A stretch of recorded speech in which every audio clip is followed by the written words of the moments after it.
Hi, I'm Kade Lenamon, and I'm currently enrolled in ECCB 205 with Dr. Grace. In this video, I will be going over some of the presentations that were explored in the Ecological Integration Symposium held on Friday, March 31st of 2023. I would like to preface this discussion by saying the research that was conducted was highly professional as well as thought-provoking.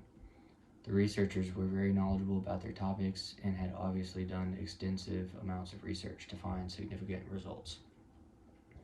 I attended 3 different presentations. The first was a study that tested the responsiveness of streamfish functional traits to anthropogenic riverscape alterations.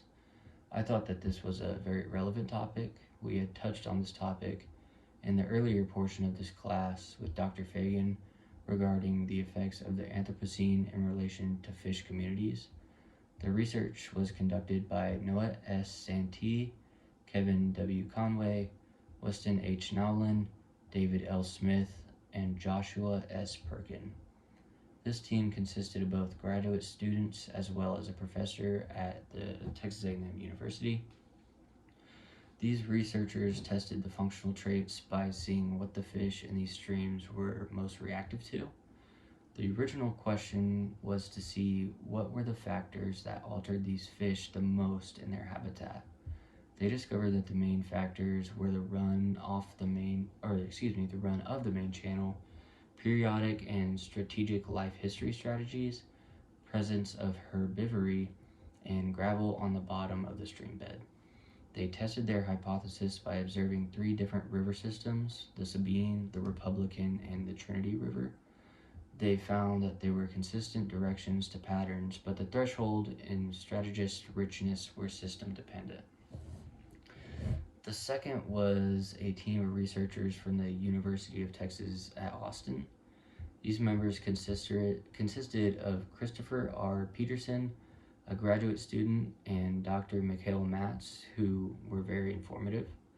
Their topic was the intergenerational methylation inheritance in Acropora. This is an important ecosystem building coral. They discovered that the heritability of methylation varies among the crosses used. They collected samples of different corals and raised their offspring in a lab, where they then tested the methylation of each different cross.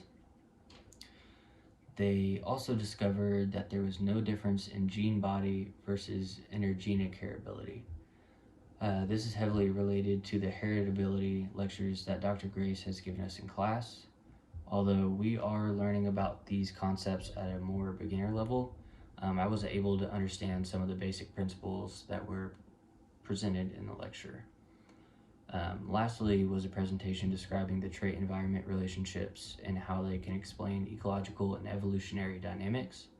This research was conducted by Maria A. Hurtado Mataran, a PhD student, Jenny L. McGuire, PhD, Rachel A. Short, an undergrad, and A. Michelle Lawing, PhD. Their original question was how dependent ecological and evolutionary dynamics are on trait-environment relationships. They did this by measuring species traits and trait response to environmental gradients. First, they measured the trait at the individual/species level.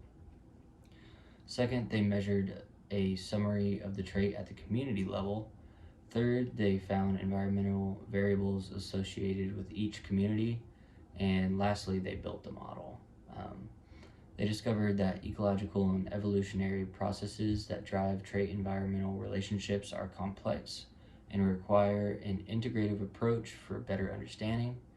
They found that the same ecometric trait can be driven by different processes at taxonomic scale and taxonomic group. Another important finding was that to increase their findings of trait-environment relationships, they needed to include more traits in the framework.